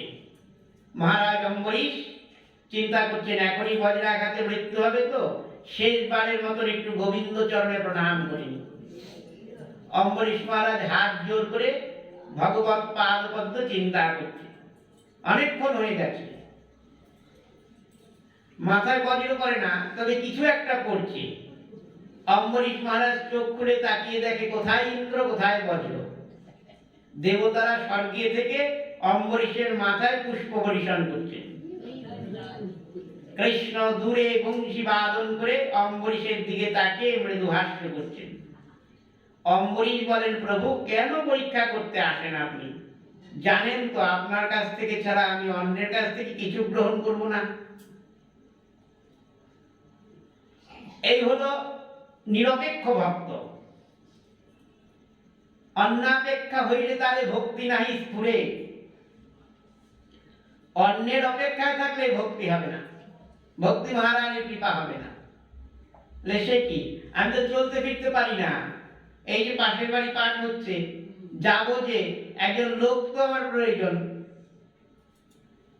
অমুক দিদি আসেনি তাই পাঠে যাওয়া হয়নি, অমুক দাদা আসবে বলেছিল, তার সঙ্গে বসে থাকতে থাকতে আর হলো না, হলো না, তার হলোই না, ভক্তিও হলো না। ভক্তি মহারানী মুখ ফিরিয়ে নিলেন। ঠিক আছে, এরা নয় গেল, কিন্তু আমি তো চলতে পারি না, আমার তো একজন অবলম্বন চাই ধরে নিয়ে যাওয়ার জন্য। যে না, তারও বা কি প্রয়োজন, কারো অপেক্ষা নাই, তোমার বদন আছে তো, বদন ভরে বাহু তুলে হা গোল হা গোবিন্দ বলে কীর্তন করো। অন্যের কি প্রয়োজন? অন্যাপেক্ষা হইলে তারে ভক্তি নাহি স্ফুরে। ভক্তের স্বরূপে প্রথম লক্ষণ নিরপেক্ষং, এটা থাকবেই প্রকৃত কৃষ্ণ ভক্তকে। তারপর বলা হয় যে মনিং মানে মননশীল। তারপর শান্তং, শান্তং মানে কি, সমস্ত ছোটাছুটি বন্ধ হয়েছে, তারপরে তো শান্ত। শান্ত হবে কিভাবে? শান্ত, শান্ত না হলে শান্তি পাওয়া যাবে না। অর্জুনকে বলেছিলেন ভগবান, অশান্তস্য কুতো সুখম, অশান্তস্য কুতো সুখম, অশান্তের আবার সুখ কোথায়? সব সময় মনটা চঞ্চল, অস্থির অস্থির ভাব। আরো দরকার, আরো দরকার, আরো চাই, হচ্ছে না। ওই যে একটা গল্প আছে না, ওই লোকটাকে বলেছিলেন না, যত দূর পর্যন্ত তুমি ছুটবে তত দূর তোমার জায়গা। কে বলছে দেখা যাচ্ছে না, কে বলছে দেখা যাচ্ছে না, শুনতে পাচ্ছে একজন লোক বলছে যে তুমি যত দূর দৌড়ে যেতে পারবে তত দূর পর্যন্ত তোমার জায়গা। শোনা মাত্রই লোকটা ঊর্ধ্বশ্বাসে দৌড়চ্ছে দৌড়চ্ছে দৌড়চ্ছে, দিন রাত 24 ঘন্টা দৌড়চ্ছে। যেতে যেতে যেতে যেতে এখন তার বস্ত্র টস্ত্র কোথায় খুলে গেছে, পড়েছে মুখ থুবড়ে। ওই আবার একটা ধ্বনি শুনছে, ওঠো যাও, থেমে গেলে কেন, আরো যাও, আরো তোমার জমি হবে। আবার উঠেছে, আবার ছুটছে, আবার করছে, আবার সেই আওয়াজ, যাও যাও যাও, ওঠো ওঠো, এখনো সময় আছে। এবার বুকে হেঁচড়ে হেঁচড়ে যাচ্ছে, আর চলার শক্তি নাই। বলে এই তো, আরো যাও আরো যাও। এক সময় যেতে যেতে মরে পড়ে রইল। তখন বলছে এই এতটুকু জায়গায় তোমার, এই এতটুকু জায়গায় তোমার, ওই চাই চাই করে যাও, আর অনন্তকাল এই মায়ার আগুনে দগ্ধীভূত হও। অশান্ত চিত্ত নিয়ে অনন্তকাল এই সংসারে পর্যটন করো। তাই শান্ত যদি হতে হয় তাহলে শান্ত বস্তুতে মন লাগাতে হবে। শাস্ত্রে বলা হয়েছে জ্ঞানী যোগী ভুক্তি কামী সকলই অশান্ত, কৃষ্ণ ভক্ত নিষ্কাম অতএব শান্ত। বুঝলেন তো কেন শান্ত, কিভাবে শান্ত হওয়া যায় সেটা কিন্তু বলে দেওয়া হলো। জ্ঞানী যোগী ভক্তি, এরা কি না কামী, এদের কামনা আছে তাই অশান্ত। আর কৃষ্ণ ভক্ত কি নিষ্কাম, সমস্ত কিছু ওই গৌর নিত্যানন্দের পাদ পদ্মেই দেওয়া আছে, তাদের কোনো কামনা বাসনা নাই, অতএব শান্ত।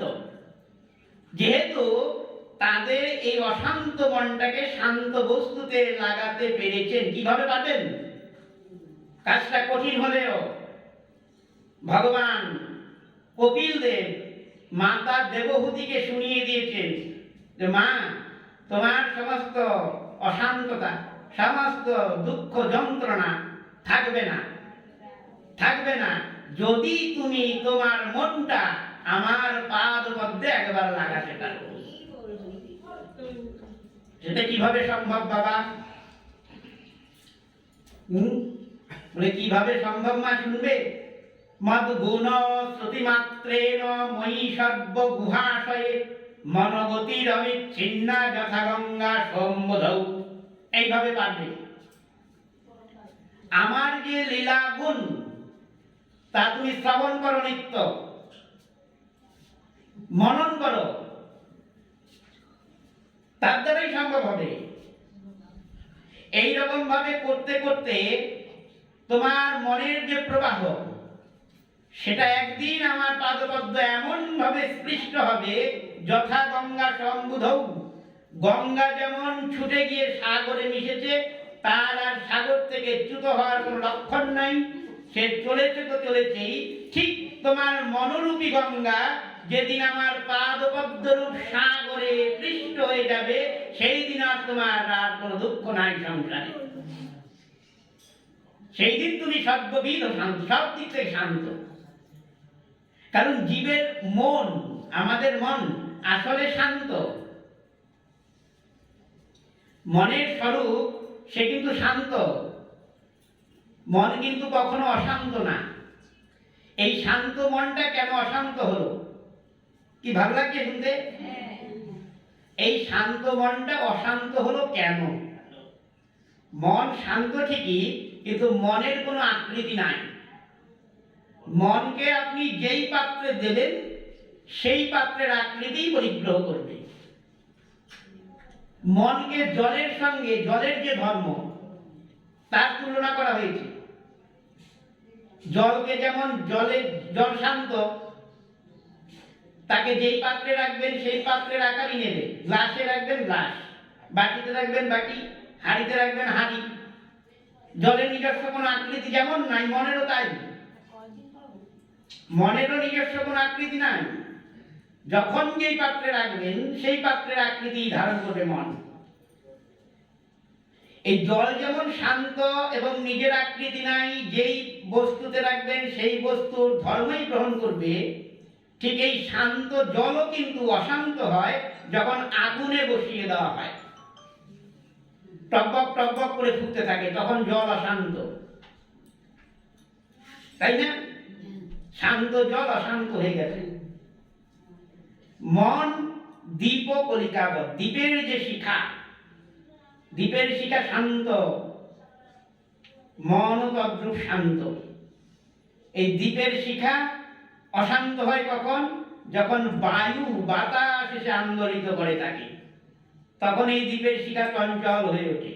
ঠিক তেমনি মন শান্ত যখন প্রকৃতির তরঙ্গ মনকে আক্রমণ করে, তখন মন অশান্ত হয়। প্রকৃতির তরঙ্গ কি? কাম, ক্রোধ, লোভ, মোহ, মদ, মাৎসর্য, এই ষড়রিপুই প্রকৃতির তরঙ্গ। মনকে যখন পেয়ে বসে তখন শান্ত মন অশান্ত হয়ে ওঠে। আসলে ছিল সে চিরশান্ত, কিন্তু এমনই পাত্রে আমরা আমাদের মনকে রেখেছি, এই সমস্ত পাত্রগুলিই তো অশান্ত।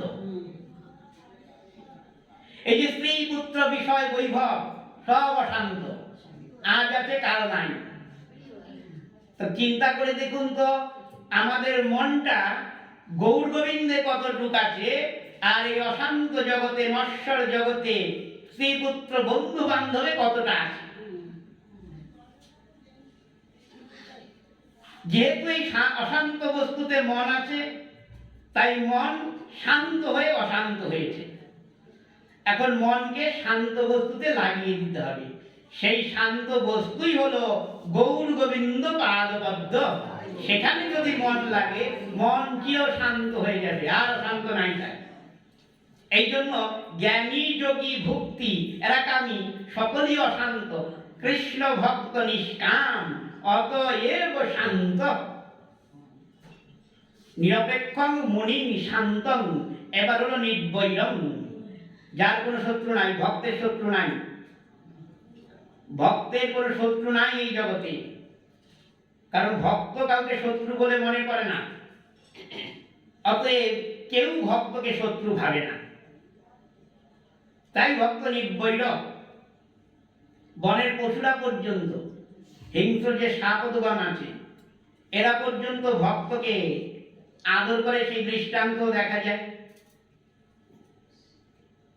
সমদর্শনম, সমদর্শন মানে হলো সত্যকে যিনি দর্শন করেছেন।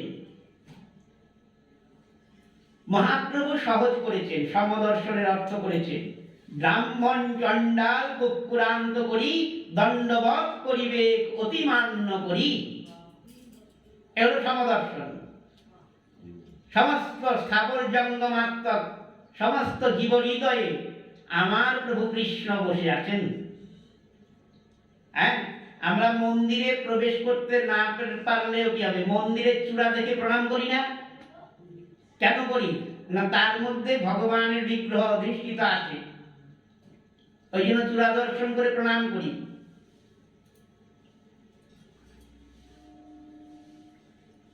ঈশ্বর সর্বভূতানাং হৃদ্দেশে অর্জুন তিষ্ঠতি।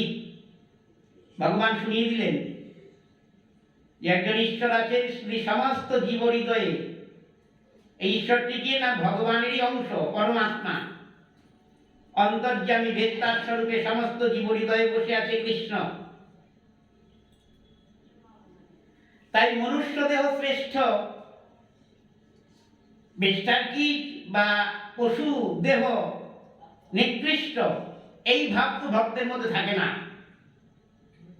কারণ মণিময় মন্দিরে যেমন ভগবত বিগ্রহ থাকে, তেমনি পাতার কুটিরেও থাকে।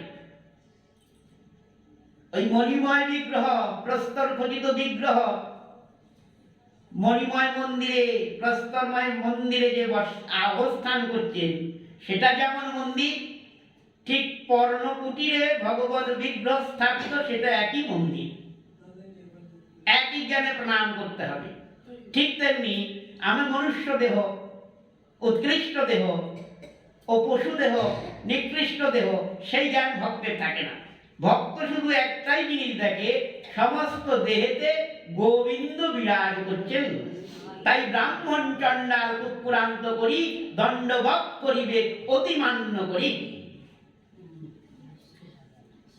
এই যে ভক্ত, অনুব্রজাম মহম নিত্যম, আমি এই ভক্তের অনুগমন করি। কেন? রেণুভি, এই পঞ্চলক্ষণান্বিত যে ভক্ত, তার চরণ ধূলি গায়ে মেখে নিজেকে পবিত্র করব বলে তার পাঁচু পাঁচু যায়।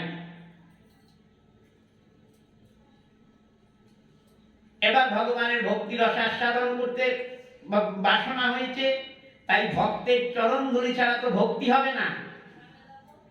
হ্যাঁ, মহৎ কৃপা বিনে অন্য কর্মে ভক্তি নয়, শাস্ত্র বচন। ভক্তি জগতের মহাজন প্রহ্লাদ তিনি কি বললেন? নিষ্কিঞ্চন সাধুর চরণ ধূলি যারা, যতদিন তোমার মস্তক অভিষিক্ত না হচ্ছে ততদিন ভক্তি মহারানী কৃপা করবেন না। পরম ভাগবত জড়ভরত তিনিও বলছেন, বিনা মহৎ পাদ রজ অভিষেকম, মহতের পদরজ ছাড়া, মস্তক অভিষিক্ত না হলে ভক্তি লাভ সুদূর করা হতো। তাই মহৎ কৃপা বিনে অন্য কর্মে ভক্তি নয়, কৃষ্ণ ভক্তি দূরে রহু সংসার নহি কয়। গোবিন্দের এখন ভক্তি রস আস্বাদন করার লোভ হয়েছে,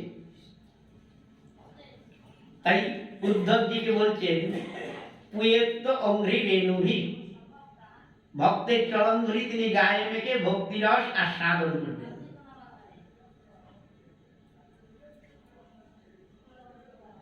আমরা উপক্রম করেছিলাম যে শ্লোকরাজি শ্রীমদ্ ভাগবতের 11 স্কন্ধে উদ্ধবজিকে ভগবান বলছেন যে কিভাবে ভগবানের চরণ বশীভূত করা যাবে। ন সাধয়তি মাং যোগ ন সাংখ্য ধর্ম উদ্ধব ন সাধ্যায় তপস্ত্যাগ যথা ভক্তি মমর্জিতা। এই 5 দিন ধরে আমরা শুনলাম এবং যথামতি যথাজ্ঞান গুরু কৃপায় আমাদের যতটুকু মনে আছে তাতে আমরা বুঝলাম যে ভগবান ভক্তিরস আস্বাদন করবেন, তাই তিনি এই বচনটিও ইঙ্গিতে যথাশব্দের দ্বারা গোপীদেরই তিনি নির্দেশ করছেন। আর পুয়ত্তংধি রেণুভি এর দ্বারাও ভক্তিরস আস্বাদন করার জন্য ব্রজরা আমাদের যে চরণ রজ তার মহিমা স্থাপন করছেন। মৃৎ ভক্ষণ লীলাতে তিনি মৃদু ভক্ষণ করে জানিয়ে দিলেন যে আমার তো বাইক বলে কিছু নাই, আমি যে মৃৎ ভক্ষণ করলাম সেটা কিসের জন্য? আসল ব্যাপার হলো ব্রহ্মাণ্ডের সমস্ত ভক্ত এরা ভক্তি লাভ করুক, এটাই আমার একান্ত হার্য। ভগবান চাচ্ছেন কায় মনোবাক্যে যে ব্রহ্মাণ্ডে যত জীব আছে সবাই তার ভক্তি লাভ করবে। সেই ভক্তিটা লাভ করবে কিভাবে? যেহেতু ভক্তের চরণ ধুলি ছাড়া ভক্তি কখনোই সম্ভব না, তাই ভগবান তার উদরস্থিত যে ব্রহ্মাণ্ড তাতে যে জীবনীচয় বসবাস করছে, এই সমস্ত জীবের মস্তকে যেন ভক্তের চরণ ধুলি বর্ষিত হয়, তাই প্রয়াস করছেন ভগবান এবং সাফল্য অর্জন করেছেন তাতে ভগবান। তিনি যে ভূমির মাটিটা খেয়েছিলেন সেই ভূমিটা ব্রজভূমি। ব্রজভূমিতে যে ধূলিকণা, একটা ধূলিকণার মহিমা কীর্তন করতে গিয়ে মহামতি উদ্ধব নিজেকে অক্ষম মনে করছেন। তিনি চিন্তা করছেন গোপীদের তো দূরে থাক, গোপীদের চরণ স্পর্শ আমার সুদূর পড়া হতো। আমি প্রার্থনা করি এই ব্রজভূমিতে যেন তৃণমূল মোহে জন্মগ্রহণ করতে পারি, দুই পথের ধারে। কারণ এহেন কৃষ্ণ ভক্ত যে গোপী, তারা যখন এই পথ দিয়ে হেঁটে যাবে তাদের চরণ ধুলি উড়ে এসে আমার শরীরে লাগবে, আমি কৃতার্থ হব। তারপরে আবার তিনি চিন্তা করছেন এ তো বামন হয়ে চাপ ধরার মতন। তিনি ওই ব্রজের রজ তুলে নিয়ে বলছেন বন্দে নন্দ ব্রজস্ত্রেণাং পাদরেণ অভিনশ যাসাং হরি কথা গীতং পুনাতি ভুবনত্রয়ং। পুনাতি মানে পবিত্রকারী। আমি পুনঃ পুনঃ বন্দনা করি এই ব্রজের এক একটা ধূলিকণা, মহিমা কীর্তন করি। এহেন যে ব্রজের ধূলি, সেই ধূলি কৃষ্ণ ভক্ষণ করেছে। কৃষ্ণ তিনি তো কোটি ব্রহ্মাণ্ড বিগ্রহ বটেই, তাতে আবার তাকে অনেক ভক্ত অনেক নাম করতে গিয়ে বলেছেন অনন্ত ব্রহ্মাণ্ড ভাণ্ডধর। হে প্রভু, তুমি অনন্ত ব্রহ্মাণ্ড ভাণ্ডধর, এই অনন্ত কোটি ব্রহ্মাণ্ড তোমার যে উদর ভাণ্ড তাতে অবস্থিত। তাই ভগবান ওই ধুলা নিয়ে, আসলে কি আসল ব্যাপারটা এই যে আমরা সমস্ত জগৎ ভগবানের শরীরে আছি, আমরা তো বুঝতে পারি না, বুঝতে পারি না। যেমন আমাদের পেটের ভিতরে অনেক কৃমি আছে, এই কৃমিগুলো আমাদের আকৃতি সম্বন্ধে ধারণা নাই তাদের, ওরা বুঝতে পারে না। ঠিক তেমনি ভগবানের উদরে যে আমরা আছি কৃমি কীটের মতন, আমরা বুঝতে পারি না। আমাদের যেন কৃষ্ণে মতি হয়, কৃষ্ণ পাদপদ্মে অচলার ভক্তি হয়, এই জন্য ব্রজগোপীদের চরণ ধুলি ভগবান নিজে গ্রহণ করলো। ওই ধুলি ব্রহ্মাণ্ডস্থিত সমস্ত জীবের মস্তকে বর্ষিত হয়ে তাদেরও কৃষ্ণ পাদপদ্মে অচলা ভক্তি হবে। এই কারণে আমার পিতৃদেব নিত্যলীলায় প্রবিষ্ট শ্রীমৎ দীপক কুমার গোস্বামী, তার স্মরণ সভা, তাকে স্মরণ করার জন্য সেই উপলক্ষে গত মাঘী পূর্ণিমা থেকে আজ পর্যন্ত এই ভাগবত কথা শোনানো হলো, আপনারা শুনলেন। তিনি নিত্যলীলায় আছেন, আমরা সকলে তার চরণে প্রার্থনা করি যেন নিত্যকাল সারা জীবন তার দেখানো পথ দিয়ে আমরা চলতে পারি এবং তার ভাব আদর্শ নিয়ে গৌর গোবিন্দ পাদপদ্ম সেবা করে ধন্য হতে পারি। আগামীকাল সকাল থেকে তারব্রহ্ম হরিনাম সংকীর্তন এখানে হবে। ওর মধ্যেই আমার পিতৃদেবের সাংবাৎসরিক একোদ্দিষ্ট শ্রাদ্ধের মন্ত্রোচ্চারণ সহকারে তার পিণ্ডদান হবে এবং সপার্ষদ শ্রীমন মহাপ্রভুর ভোগ নিবেদন করে প্রসাদ বিতরণ। আপনারা কৃপা করে সবাই আসবেন। আমি কোনো তালিকা বা প্রোগ্রাম ছাপাইনি, হ্যাঁ, নানান রকম প্রতিবন্ধকতার জন্য যাকে যাকে আপনারা দেখবেন জানিয়ে দেবেন আমার হয়ে একটু, এই প্রার্থনা জানালাম। জয় জয় নিতাই গৌর।